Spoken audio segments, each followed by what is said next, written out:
आज ये कार्यक्रम संयोजक सानो भाई अक्षय कुमार पल्ली समाज प्रतिनिधि साहचर्य एवं संयोजन एवं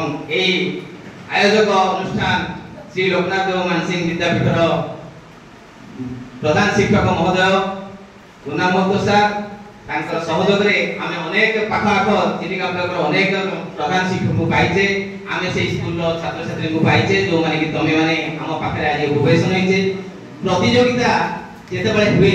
प्रतियोगी मान को नहीं हुए तेणु प्रतियोगी माने जो माने आज न पाइबो भी तमे केबे भाबिबनी जे तमे असफल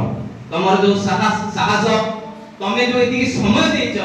एते एते गुणीजनकर वार्ता सुनिछ तम परवर्ती जीवन निश्चित धन्य होबो एवं अनेक किछि शिखिबार अवकाश निश्चित आस्तिबो एवं परवर्ती जीवन ता तमे काम रे लगेबो देबे मु अल्परे गोटे मु मोर स्वभाव भाव रे गुडे भला कविता सुनिमी जोथरे कि तमे निश्चित भाव रे परवर्ती समय रे तमे से कविता अर्थ मर्म बुझि पारियो शॉर्ट करे जागरणे तो निशिथर अंधारी बहर लक्ष्य न हो तोहर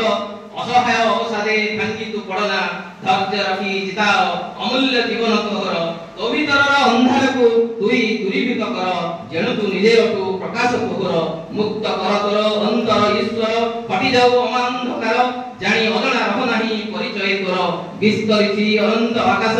मथारे तोहर पराभय देवा पाई तते डाकिछि से नीलभंबर स्वागत करे तते उदित भास्कर सफल हेबु जदि सुगुण रे निरंतर हो तू भास्वर हेबु नाही केबे अमनिष स्वार्थपर सार्थक करिबु निश्चय देई परात्तरे जीवन तोहर जागी उठु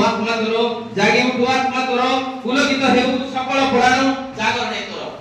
पिला माने तमे तम निज भितरे अनेक अनुसंधिच्छा अछि ताकू कामरे लगाओ देखिबो आज जो महान आत्मा हम उत्कलर मौडमणि गोपबंधु दासंकर श्राद्धवार्षिक अवसरे तमे जहा किछि आज अनुभव कलो तम परवर्ती जीवन निश्चित सार्थक हबो मु आशा करूछि तमर उज्जवल भविष्य कामना करूछि शुभाशीष जणुछि धन्यवाद।